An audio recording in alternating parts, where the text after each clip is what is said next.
Ang kwentong ito ay hango sa totoong buhay. Mula ito sa isa nating kabayan na itago na lamang natin sa pangalang Aaron, taong 1984, Samar. Naguguluhan si Aaron kapag bibili ng lupa si Lolo Manico. Normal naman ang pagsusuri, pero ang pagtikim ng lupa, hindi para sa binata. Sino ba naman ang nasa tamang pag-iisip na kakainin ang lupa? Sa napapansin, kapag hindi nagustuhan ang lasa ay hindi bibilihin. Sa katunayan, ito ang negosyo ng matanda. Bibili ng lupa. Ipagbibili din paglipas ng panahon sa mas malaking halaga. Ito ang kanilang kinabubuhay magmula pa noon.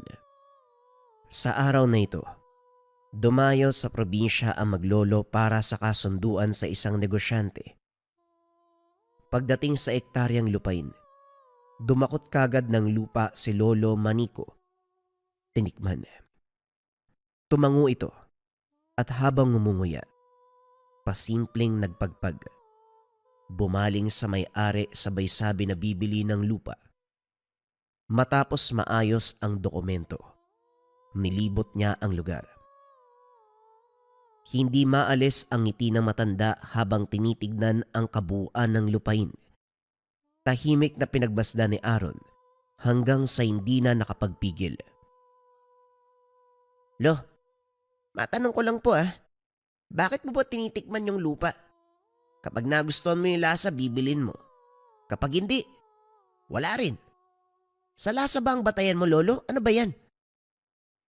Mauunawaan mo rin ang lahat ng kilos ko pagdating ng araw. Doon tayo sa dulo. Gusto kong masuri ang bawat sulok ng lupang ito. Tugon ni Lolo Manico kay Aaron. Nagpatuloy sa paglilibot ang maglolo habang pinupuri ni Lolo Manico ang lugar. Hindi maiwasang mandiri ni Aaron. Walang tigil sa pagtikim na parabang ginawang merienda ang lupa. Hindi nagtagal. Napadpad sa pinakadulo kung saan may malaking tipak. Nagmukhang hukay dahil may kalaliman, pero walang kahirap-hirap na bumaba ang matanda. Pasimple pang tumalon. Inutusan siyang sumunod. Humindi si Aaron dahil sa lalim, siguradong mababalian ng buto. Hindi niya rin maunawaan kung paano nakababa ng ganon si Lolo Manico. Ikaw rin, hindi mo makikita ang gandang taglay nito. Alam mo ba nung kabataan ko, hinahangad na mabili ang lupang ito. Dating magsasaka ang yumakong ama sa kabilang bayan. Dito nakatayo ang kubo na tinutuloyan kaya pamilyar sa akin ang lugar na ito. Dito rin natagpuan ang kayamanan na nagpabago sa buhay ko. Kung hindi dahil doon malamang, hindi na ako aabot sa ganitong edad. Mahaba ang kwento pero pinakinggan ni Aaron ang lahat. Napako ang tingin sa grupo ng kalalakian na nagtatago sa hindi kalayuan. Kagubatan sa baging iyon at sa unahan, kabundukan.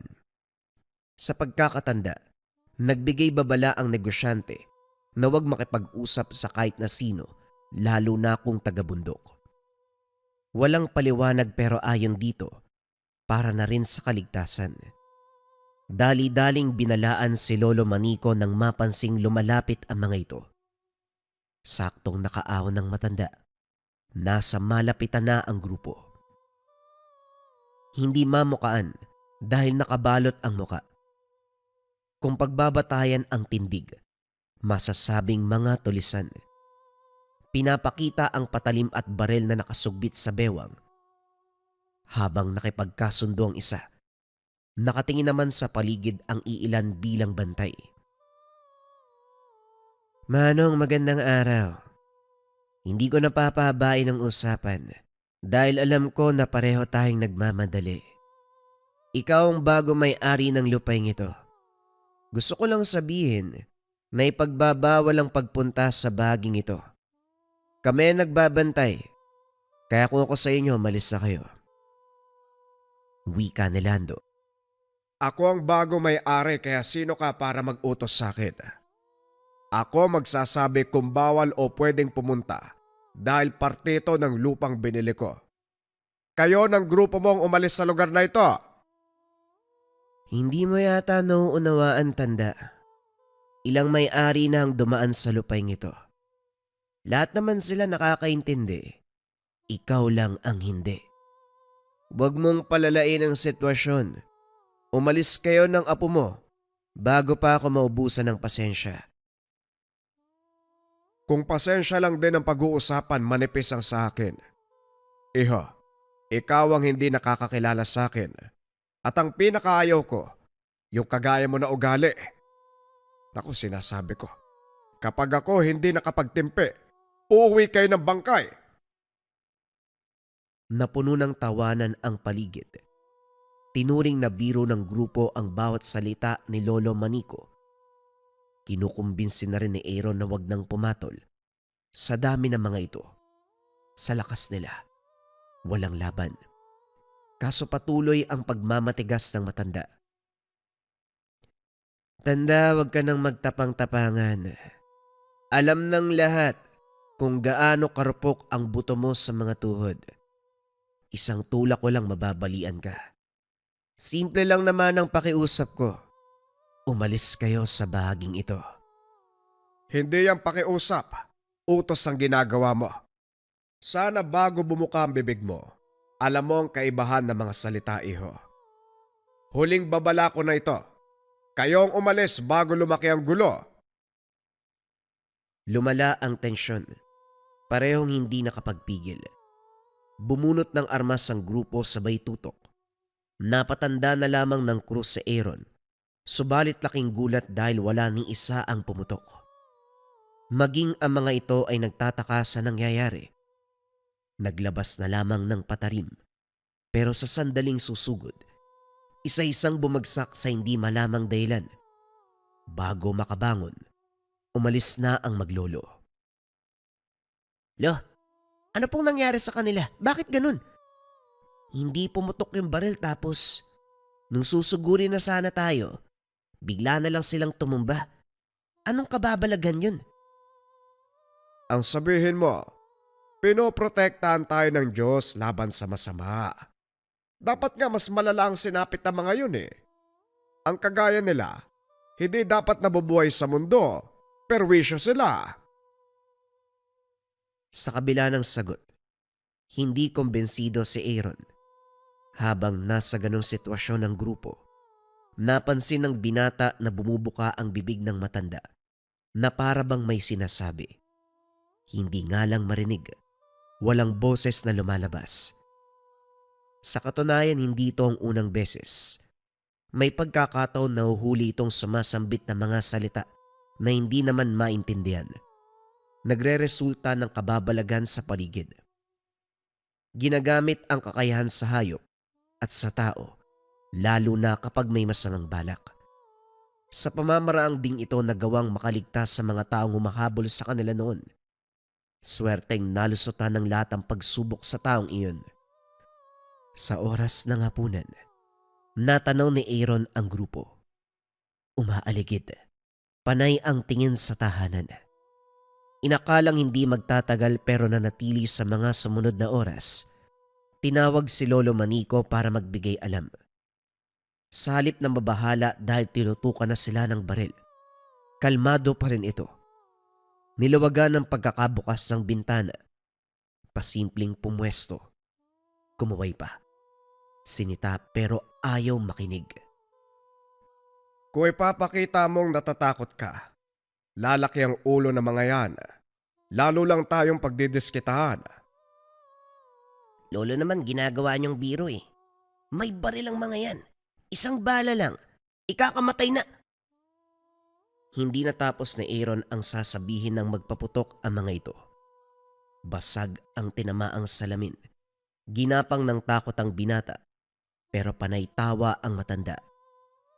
Hinahamon ng grupo na ubusin ang kargang bala. Sunod-sunod ang putukan. Kung saan-saan tumatama. Ipinagpasalamat na lamang ng binata na wala ni isa sa kanila ang tinamaan.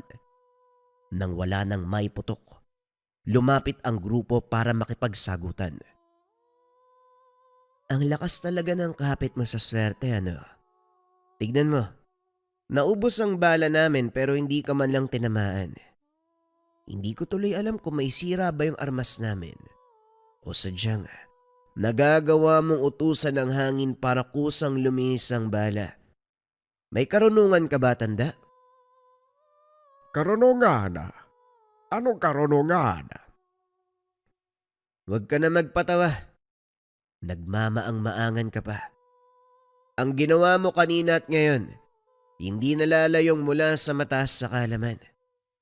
Ano ba talaga ang sadya mo sa lugar na ito? Parang akong dapat magtanong niyan Ano ang sadya niyo sa lugar para magbanta ng ganito sa bagong nakabili?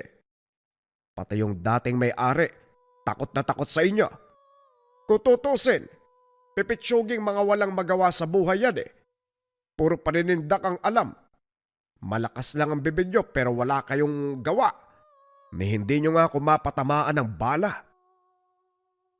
Umahaba ang usapan, tanda. Hindi mo sinagot ang tanong ko.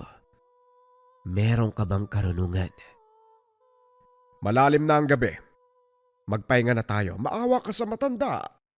Kailangan ng sapat na pahinga. Magandang gabi sa inyong lahat.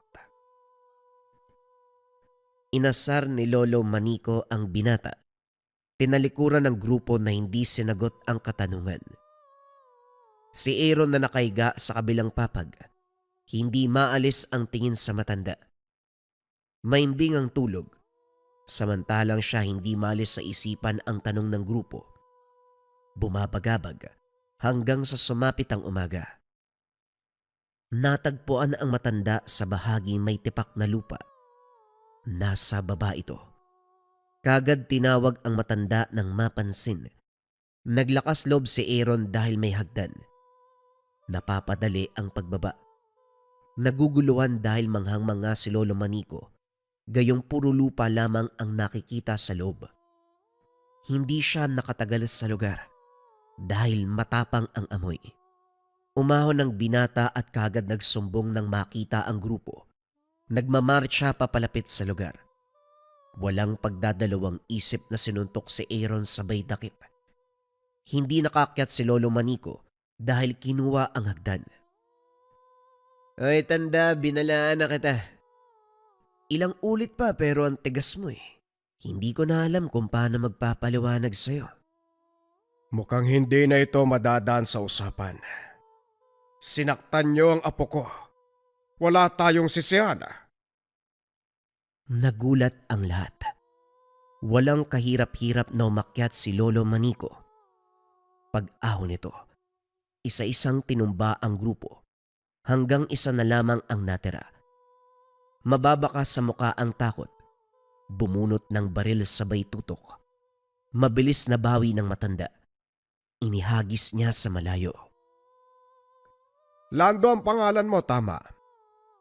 Huling babala ko na ito, iho. Sa susunod na paglapit sa amin, hindi ako magdadalawang isip na patayin ka. Napailing si Aaron habang hinayaang makalis ang grupo. Hinatid lang ito ng tanaw ni Lolo Manico. May laban naman pala, Lolo Dapat pinatay niyo na yung mga yun sa ugali nun. Siguradong babalik sila. Nasa dugo ng mga yun ang kasamaan, walang duda.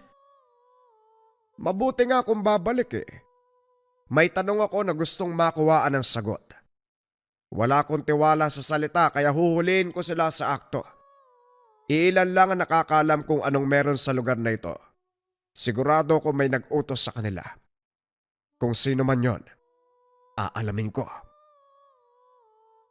Seryoso ang muka ni Lolo Manico, kaya hindi na nag-usisa pa si Aaron.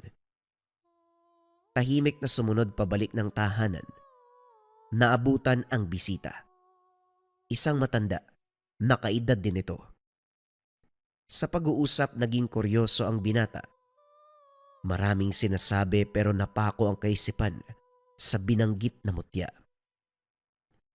Hindi lingid sa kaalaman ng tungkol dito. Sa katunayan, bata pa nang marinig ang gamit. Minsan na ring nasaksiyan kung paano gamitin at kung para saan. Isa sa sinasabing antingero ang ama na hindi kailanman nasilayan. Lalong tinalasan ang pandinig nang talakayin ang tungkol kay Arnold, ang ama ng binata. Nabalitaan ko nangyari kay Arnold. Tama ka ng inala. Boy pa siya pero naninirahan sa isang tribo dahil walang maalala. Hindi basta-basta yung huli niyang nakalaban si Casimon, kaya yun ang sinapit ng anak mo. May problema tayo. Inutusan ko ang ilan sa tauhan na dalhin si Arnold pabalik dito kaso may umarang. Ang mismong tribo na tinutuloyan ng kumalaban walang natira sa tao ko. Buhay si Arnold. Nasaan ang tribong yan? Huwag ka mag-alala. Hihingi ako ng tulong kay Bernardo. Marami siyang nasasakupang manunugis. Makikiusap tayo. Sa wakas natagpuan ang aking anak. Ilang dekada na siyang nawawala. Tungkol pala kay Bernardo, masamang balita. Kamakailan ko lang nalaman. Ilang buwan na siyang patay. Ayon sa mga estudyante niya, questionable ang biglaan nitong pagkamatay. Hindi nga sila naniniwala na dulot ng katandaan o anumang ordinaryong sakit. Ngayon patuloy pang iniimbestigahan kaya duda ako kung matutulungan nila tayo. Walang problema, ako na lang. Sabihin mo sa akin kung nasaan ang tribo. Babawiin ko si Arnold. Nako, hindi pwede yan. Marami sila, nag-iisa ka lang. At saka matanda ka naman, Nico. Huwag ka mag-alala. Baka dadayo ko doon. Mag-iimbestiga sa ginawa sa mga tauhan ko. Gagawa ko ng paraan para maisama pabalik si Arnold. Sa narinig, hindi makapaniwala si Aaron sa kwento ni Lolo Manico tungkol sa kanyang ama. Nasawi sa kalagitnaan ng pagtatrabaho. Tinanggap ang kaganapan kaya hindi na nag-usisa. Pagkatapos ng pag-uusap ni Lolo Manico at Mang Sebastian, sinamantala ang pagkakataon para magtanong. Hindi pinagkait ni Lolo Manico ang katotohanan. Tulalang nakikinig si Aaron sa bawat salaysay. Sa katunayan, isang antingero ang ama. Dumadayo sa iba't ibang lugar para manugis ng aswang at iba pang elemento. Napadpad sa isang lugar na lupain ng Luzon. Pagkatapos nun ay wala ng balita. Ilang buwan ang nakalipas, nakabalik ang kasamang manunugis. Pero ayon dito, nasawi sa engkwentro. Hindi rin nagtagal ang kasama. Binawian ng buhay makalipas ang ilang araw. Kahit si Lolo Manico, naniwala na matagal nang namayapa ang anak. Nang marinig ang lahat, si Arnold mismo ang nagikayat na hanapin ang ama. Kasama sa plano si Mang Sebastian. Sa ngayon, sa mga kaibigan ni Lolo Manico, ito ang may nasasakupan.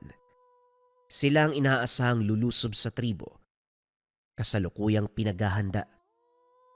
Sa kalagitnaan, biglang nabasag ang bintana matapos ang sunod-sunod na putok. Sa hindi kalayuan, tanaw ang grupo ni Lando.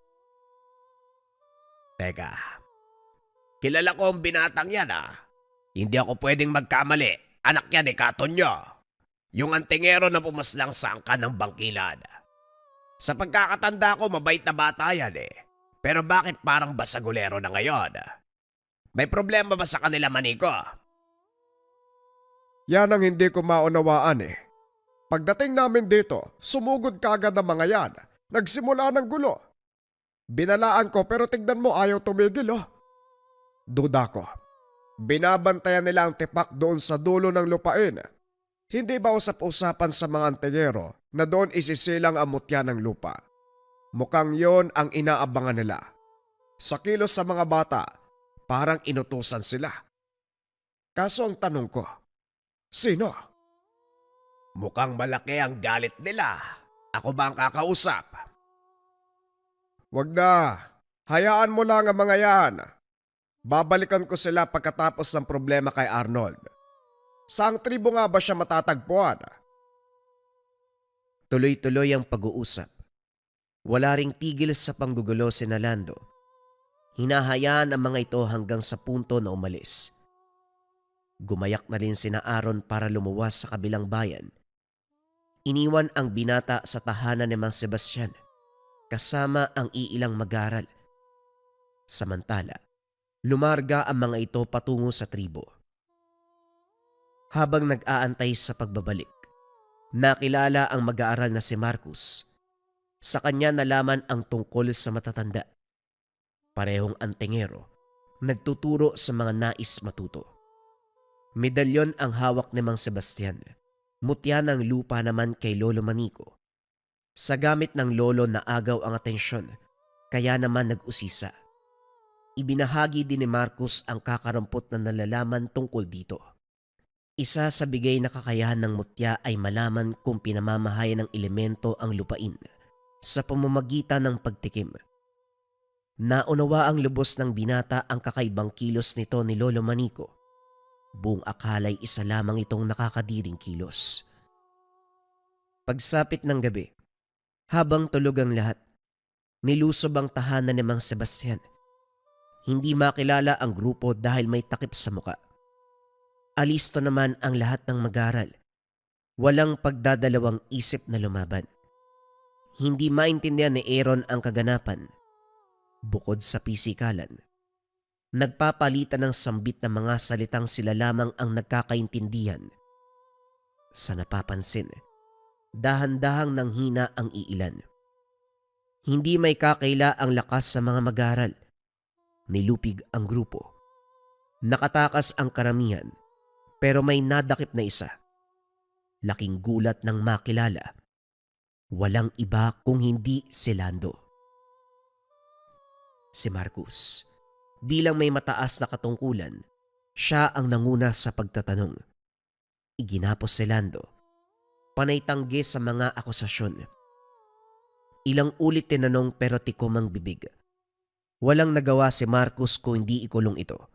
Magintay sa pagbabalik ni Mang Sebastian. Matapos ang gabing iyon, nagtipon sa bakuran ang lahat. Abala sa pag-ayos sa mga nasirang kagamitan. Sa kalagitnaan dumating ang sulat mismo kay Mang Sebastian. Inatasan ang lahat na sumunod sa tribo. Gumayak ang lahat. Sumama rin si Aaron. Matapos ang mahabang paglalakbay, nakarating din ang tribo pero hindi doon tumuloy. Lumis ng daanan matapos makilala ang nag-aabang na kasamahan. Dinala sa tahanan kung saan nanunuluyan sila Lolo Manico at Mang Sebastian.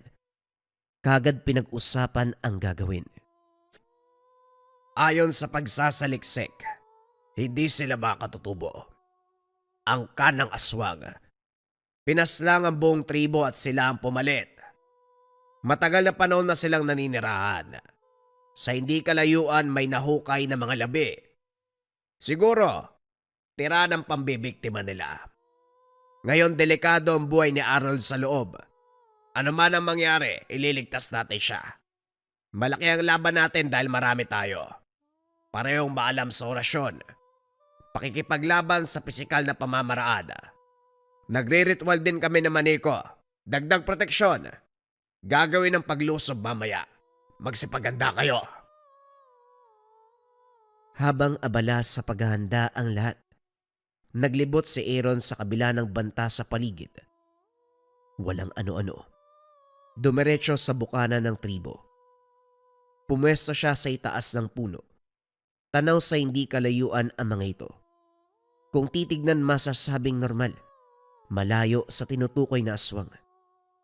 Ilang ulit nang sinugod ang tahanan ni Lolo Manico, kaya kilala ng binata ang kilos ng nilalang.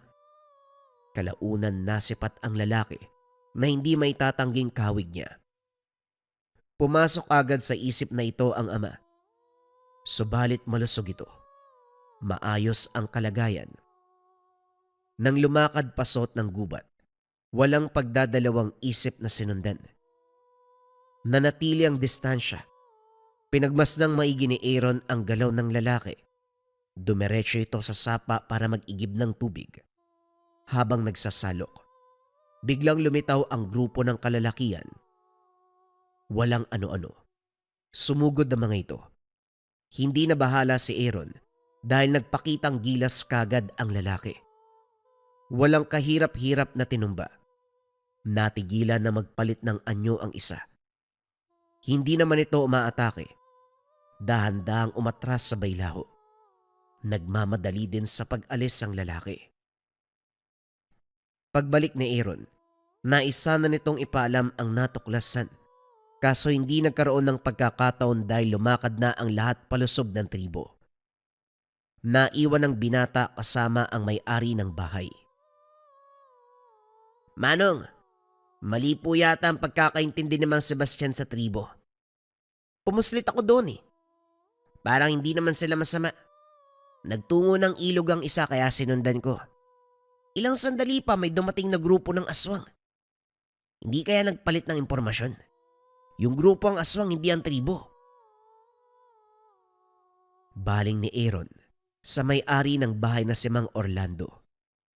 Gusto sanang makausap ng binata para malinawan, pero tinigil ang pagdaldal nang mapansin ang reaksyon nito na para bang nahuli sa akto. Nabaling ang atensyon, pinagmasdang maigi ang kilos ng matanda. Nagpaalam ito na magtutungo sa kabilang bahay para maghatid ng pagkain sa kaanak. Nagbitbit naman ng putahe pero halata sa kilos na may tinatago. Palihim na sinundan.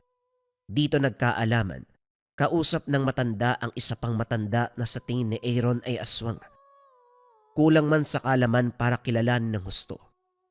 Malakas ang kutob na hindi tama ang presensya nito. Nakumpirma nang marinig ang usapan. Hindi ko alam na meron palang apo si Maniko na masyadong mapag-usisa.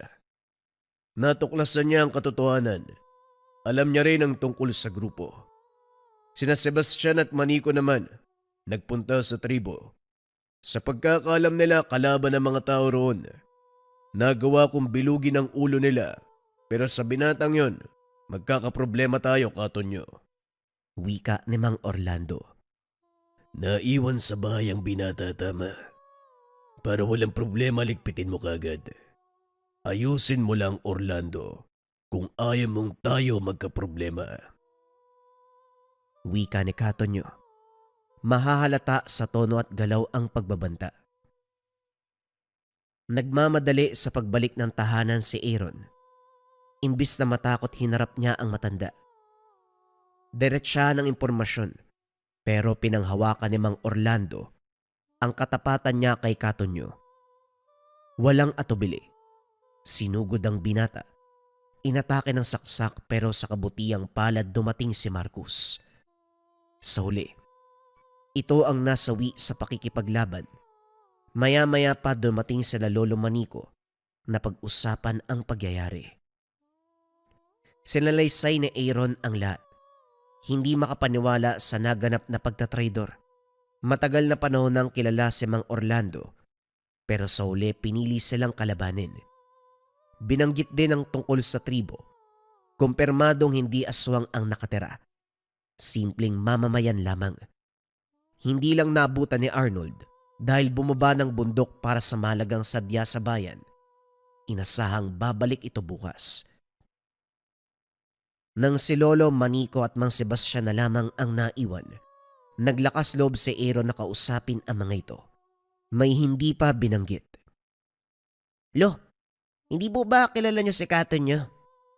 Narinig ko sa inyo na ilang beses siya po ang kausap ni Mang Orlando. Tinawag na Katonyo. Hindi lang ako sigurado kung ito ba yung taong kilala niyo o nagkataon lang nakapangalan.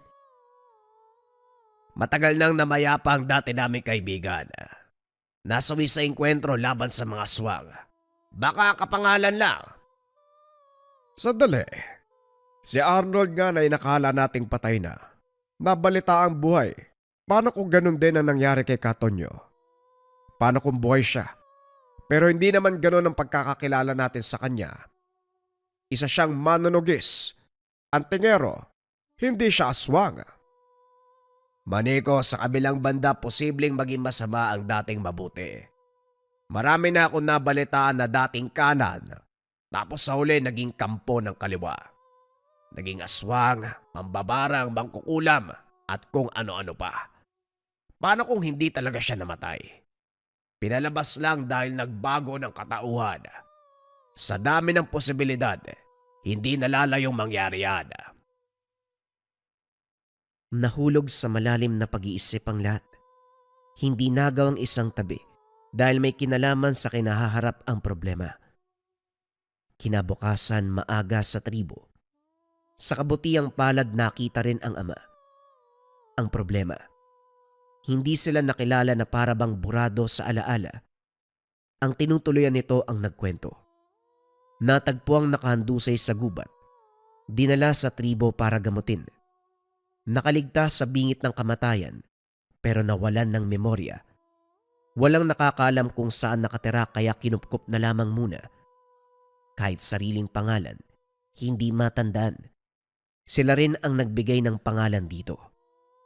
Si Manolo. Binigyan ng oras si Arnold na makapag-isip subalit kinakailangan ng bumalik. Umiwas si Lolo Manico sa mga kalaban. Habang wala pang naririnig mula sa kanila, dahan-dahan ang umalis. Kaso nga lang, nakaabang na ang mga ito. Tinambangan sa kalagitnaan ng daan. Napalibutan. May mga armas kaya kumalma muna ang lahat. Maliban sa orasyon, wala nang ibang proteksyon ang kasamang mag-aral. Hindi kayang saluin ng dasal ang bala. Mahinahong nakipagkasundo si Mang Sebastian. Nakiusap silang matatanda na lamang ang dakpin. Pakawalan ang mas nakakabata. Pero hindi madaan sa anumang usapan. Sa hindi inasahan, nagkainitan sa likod. Walang pagdadalawang isip na binaril ang isa sa mag-aral. Bumulugta sa harapan ng lahat. Dito napukaw ang atensyon ni Lolo Manico. Sumenyas kay Mang Sebastian na lumaban din sila. Sa sandaling magbibigay hudyat na sana, lumitaw ang matanda. Si Katonyo. Makaraan ng maraming taon nagkita rin tayo, Manico. Sebastian, hindi ko inasahan na sa ganitong pagkakataon pa. Anak mo pala ang lalaking yan. Kung alam mo lang, ilang tauhan kong pinaslang niya. Mana sa'yo, Manico. Masyadong matapang itong bata. Apo mo yan, hindi ba? Itinago ni Lolo Manico si Aaron sa likod.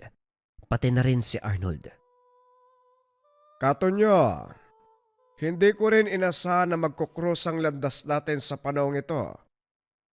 Sa pagkakabalita dati, namayapa ka matapos ang engkwentro sa kalaban mo. Nagluksa ang lahat. Nakiramay. Nakilibing. Ginawang ka pa ng puntod kahit hindi natagpuan ang katawan. Kaya pala walang bangkay dahil buhay ka pa. Pero anong nangyari? Bakit ibang tao ka na ngayon? Nasaan ang Katonyo na hinahangaan ng mga antingero at manunugis? Yung Katonyo na magiting. Walang kinakatakutan. Mapaaswang o elemento na nagawang puksain. Nasaan ang taong iyon? Malamang wala na. Ibang Katonyo ang nakikita mo ngayon kaya huwag kang magdrama. Mabilis ang takbo ng kaganapan. Kahapon panig ka ng kanan. Bukas pwede kang maging kaliwa kagaya ko. Hindi na kami magtatanong kung paano ka napunta sa ganiyang sitwasyon. Ang sa amin ngayon, padaanin mo kami dahil malayo pang lalakbay namin. May utang ka na rin, Katonyo. Pinatay mo ang isa sa mag-aaral ko. Sebastian, hanggang ngayon nangangarap ka pa rin. Itigil mo na ang kaibangang yan. May mga estudyante ka. Sa tagal bilang maestro ni isang beses hindi ko narinig na may naging tanyag na manunugi sa ilalim ng pagtuturo mo. Hindi ba sinabi ko na noon? Hindi ka kwalipikado. Bubuinsultuin si maestro! Wala kang karapatan! Dali-daling humakbang sa harapan ni Marco si Mang Sebastian nang magsalita ito. Sinenyasan ang binata na wag nang mangyalam. Tignan mo nga naman. Mas marunong ka pang sumagot kaysa umusal ng orasyon. Sinabi ko sa iyo, Sebastian, walang magandang dulot ang pagtuturo mo. Humahaba na ang usapan. Ano ba talaga ang sadya mo sa amin? Bakit hinarang mo kami sa kalagitnaan ng daan? Walang salita si Katonyo. Pasimple itong naglakad palayo. Iniwang naguguluhan ang lahat. Hindi nagtagal. Kusang kumilos ang mga tauhan nito. Kanya-kanyang pihit ng gatilyo. Mabuti na lamang mabilis si Lolo Manico. Nagawang pigilan. Kagaya ng ginawa nung sumugod ang grupo ni Lando. Sumambit na salita na naging dahilan para umurong ang bala. Si Mang Sebastian naman ngayon ang nagbigay ng hudyat. Gumante ng atake ang mga mag-aral. Nagpakawala ng orasyon para gabayan ang lahat. Sa kabutiang palad, nagawang lampasan ang pagsubok sa daan. Ligtas na nakarating sa paroroonan. Kagad nagluksa sa kasamahan na nasawi. Pagkatapos nito, balik ang atensyon kay Arnold. Umuwi ng tahanan ang maglolo. Walang tigil sa pagbabahagi si Lolo Manico para maalala ang nakaraang buhay. Kaso nga lang, burado talaga sa isipan nito ang bagay na yun. Maliban na lang sa pagiging mananugis. Nakakapit pa rin sa alaala ang tungkol dito. Kahit sa salita at kilos, mahahalata na patuloy pa rin sa tungkulin. Laking tuwa naman ng matanda nang malaman na hawak pa rin ito ang gamit, ang mutya ng lupa. Nang masipat ni Aaron ang gamit, nagtaka dahil mutya ng lupa rin ang gamit ni Lolo Manico, pero magkaiba ang itsura. Sa matanda, parang hinulma ng pabilog gamit ang buhangin. Samantalang sa ama, may halin tulad sa tigang na lupa. Maraming bitak. Nang maiwan silang dalawa, sinamantala ang pagkakataon. Naikwento at napakilala na ako ni Lolo sa inyo pero ulitin ko. Ako si Aaron, anak nyo. Hindi na ako aasa na maaalala mo ko. Ilang buwan pa lang nung pinagbuntis ako tapos sabi ni nanay, wala ka na. Tapos nung pinanganak ako, binawian siya ng buhay. Halos mahabang panahon na nakalipas . Si Lolo nga hindi mo maalala . Ako pa kaya na hindi mo nasilayan bago ko mawala. Hindi ko matandaan pero ilang ulit ako na naginip na may kinakargang bata. Kamukha mo. Ikaw nga siguro yun. Pasensya na kung hindi kita matandaan . Huwag ka mag-alala. Susubukan ko. Tumango si Aaron. Ngumiti na lamang dahil hindi alam ang isasagot. Hindi pa rin makapaniwala na nakasamang muli ang ama na ang buong akala'y matagal nang namayapa. Makikita naman kay Arnold na sinusubukang maalala ang lahat. Panay tanong sa nakaraan.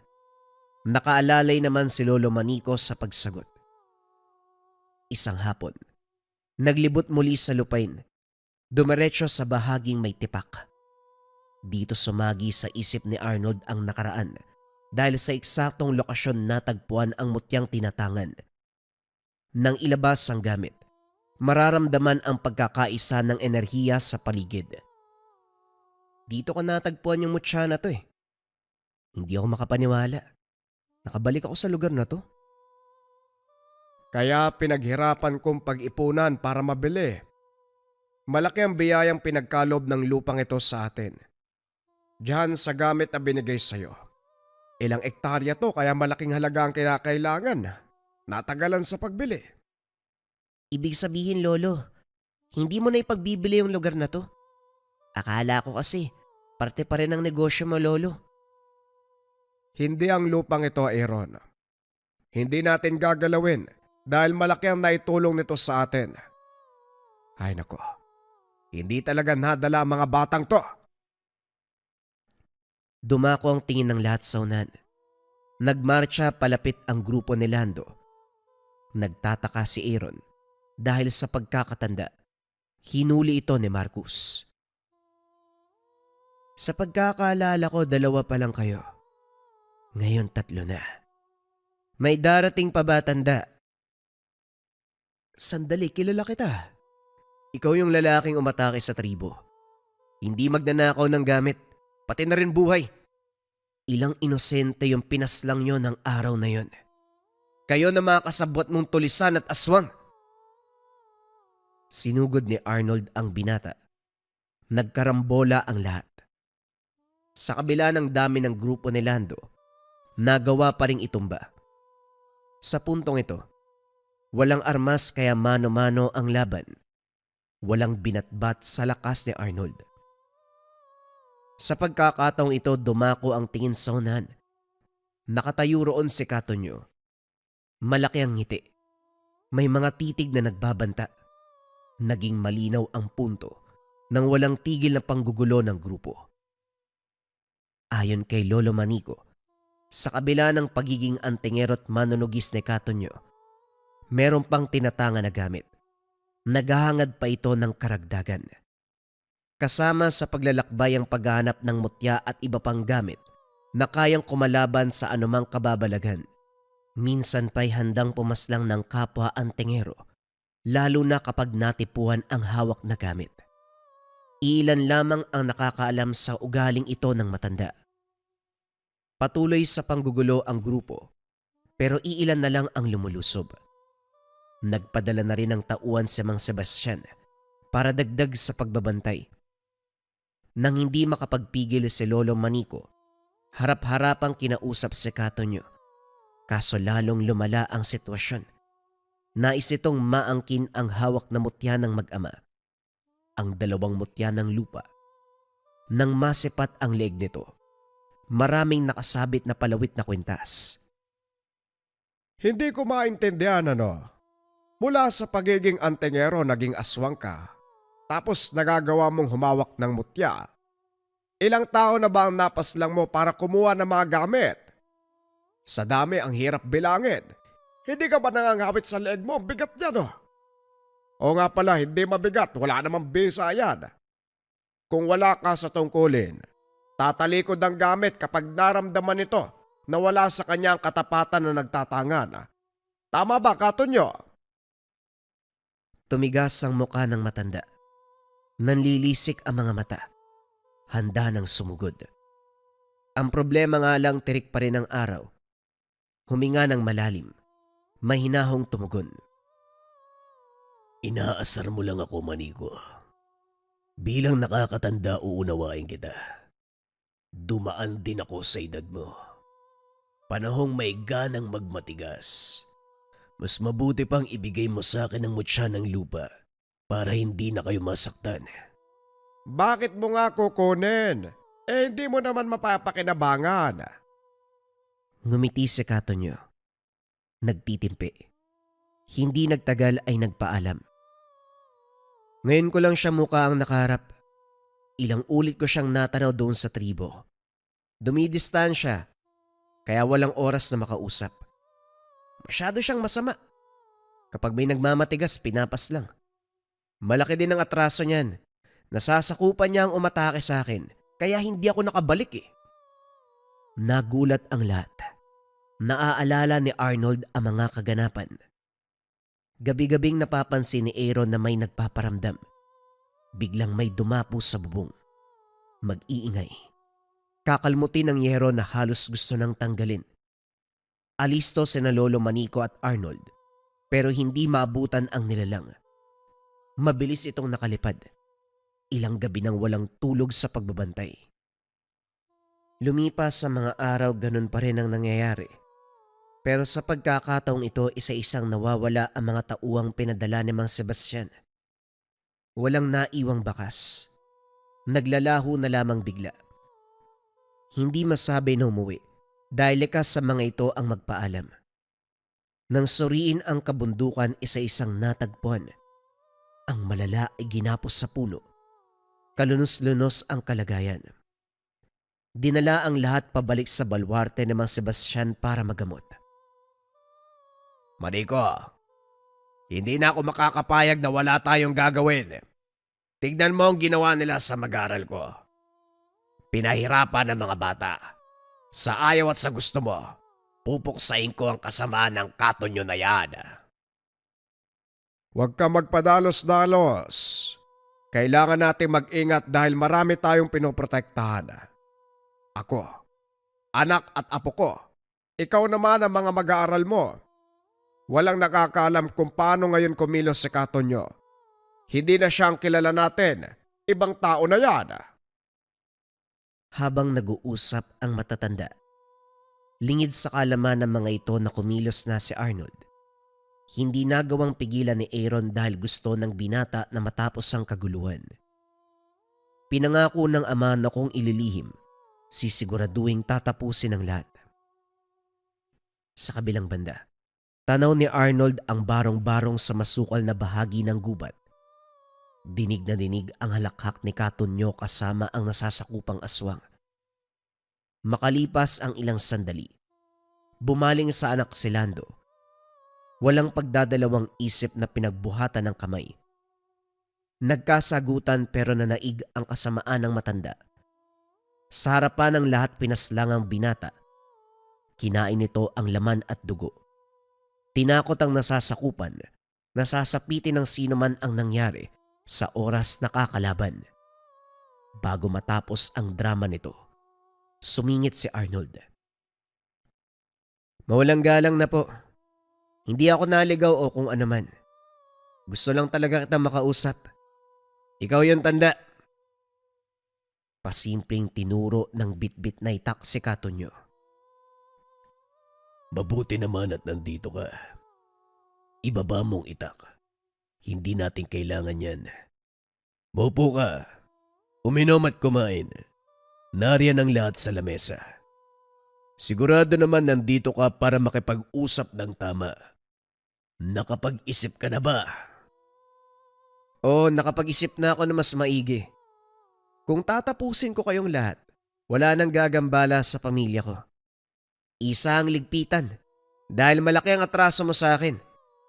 Mga tauhan mong sumugod. Kamuntikan pa ako mamatay. Mabuti na lang nalampasan ko.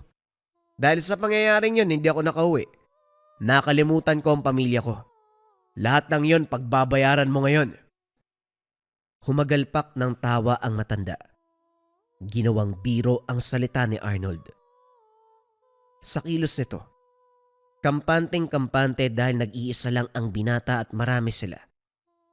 Isa pa, kamuntikang masawi sa nakaraang inkwentro si Arnold sa mga kamay ng tauhan nito, kaya dumagdag sa kumpiyansa na mananalo. Sinubukan muli si Katonyo. Kinumbinse na ibigay na lamang ang mutya para wala ng gulo. Ngunit buo ang desisyon ni Arnold. Tatapusin ang grupo. Nang sumugod ang mga ito alisto sa pagkilos, sinasabayan ang galaw, isa-isang tinutumba. Bawat latay ng patalim may aswang na napupuksa. Hindi naglaon si Katonyo na lamang ang natira. Makikita sa mukha ng matanda ang takot. Dahan-dahan pa itong umatras. Sinubukang magbitiw ng orasyon. Pero dahil binalot ng kasamaan ng pagkatao, wala nang bisa ang natutunan mula sa kanan. Para na lamang siyang nagbubuga ng hangin sa tuwing magsasalita. Nang mapagtanto kung gaano kadelikado ang sitwasyon, nagpa siya na ilantad ang tunay na anyo. Nagpalit bilang aswang. Walang pagdadalawang isip na sumugod. Kalmot ng kalmot. Sumusubok na lumapit kay Arnold, pero dahil sa bisa ng tangan ay hindi magawa. Kahit ang kalmot hindi nakakaabot. Gusto pang yang gawin sa pamamagitan ng laway, pero lahat ng ito ay palpak. Nang makabuelo walang pinatawad. Hinagupit ng taga na parang nagkakatay lang ng karne. Pinong-pino ang pagkakatadtad. Pagkatapos, binaon ang parte sa magkabilang dulo ng bundok. Nagyayabang ka pa. Ang dali mo lang palang patayin. Kung dati walang katuturan ng balita na patay ka na, ngayon totoo na yan. Patuloy ka sanang usigin ang konsensya mo sa kabilang buhay. Marami ng pinaslang na inosente. Dati ka pa naman sanang manunugis. Nakainga si Aaron nang matanaw ang ama. Halos mahimatay sa pagsisinungaling. Panay tanong si Lolo Manico kung nasaan ito. Nagdadaylan ng binata na nagbitiw ng pangako sama. Tay, nagawa mo na ba? Kanina pa nagtatanong si Lolo tungkol sa'yo eh. Wala akong sinabi eh. Kasi sabi mo, tatapusin mo yung gulo. Pinagtatakpan kita, sana nagawa mo? Unang beses mo akong tinawag na tatay ah. Masarap pakinggan. Nasaan ang lolo mo, kakausapin ko. Hindi mo pa nga sinasagot yung tanong ko, nagawa mo na ba? Mangangako ba ako kung di ko magagawa? Siyempre tinapos ko na yung problema. Ngumiti ka. Magmula ngayon, wala nang manggugulo sa atin. Nang marinig ni Lolo Manico ang usapan, nagalit ito nung una. Nagplano pa sila ni Mang Sebastian ng gagawin, pero inunahan na ni Arnold. Inunawa na lang din. Ang mahalaga, tinalo ang kasamaan ni Katonyo. Sa ganung paraan natapos ang problema. Tuwang-tuwa si Lolo Manico dahil kahit ilang taong nawala si Arnold, nakabalik siya. Swerteng hindi nakalimutan ang buhay bilang manunugis. Nagawang gampanan ng tungkulin. Sa kabilang banda, unti-unting tinuruan ni Arnold si Aaron. Nasaksiyan ng binata kung paano gumana ang mutya. Nagkukulay pula ang bitak. Umiilaw kapag naglalabas ng bisa. Sinasama ito sa aktwal na panunugis. Namamangha sa kabila ng kababalagang nangyayari. Dasal, orasyon, ritual. Pinakita lahat kung paano gawin at para saan. Matyagang minulat, kaso malayo ang interes ng binata sa ganitong bagay.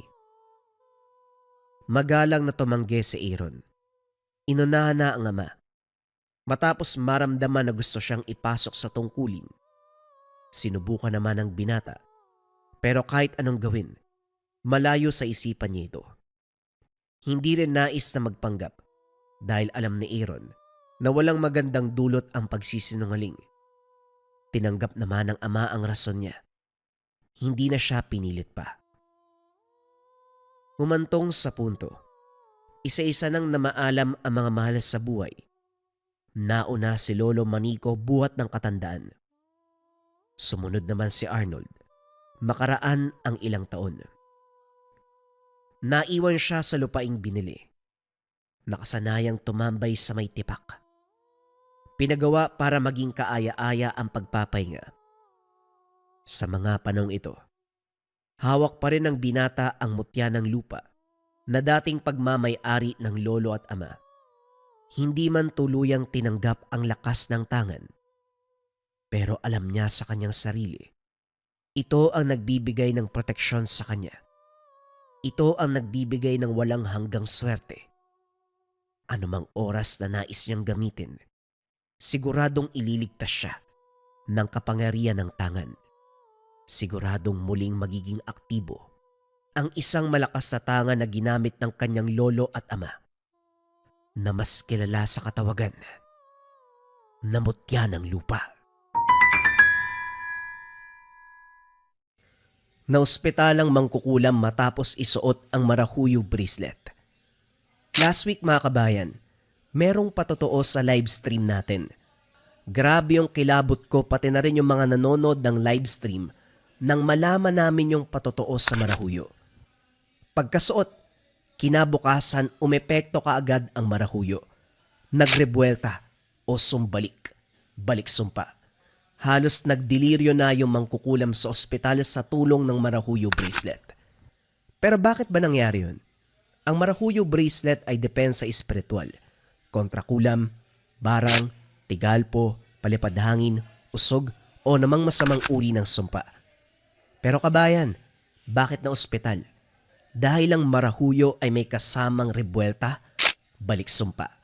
Kung ano man ang sumpa na binigay sa inyo, ibinabalik sa taong nagbigay.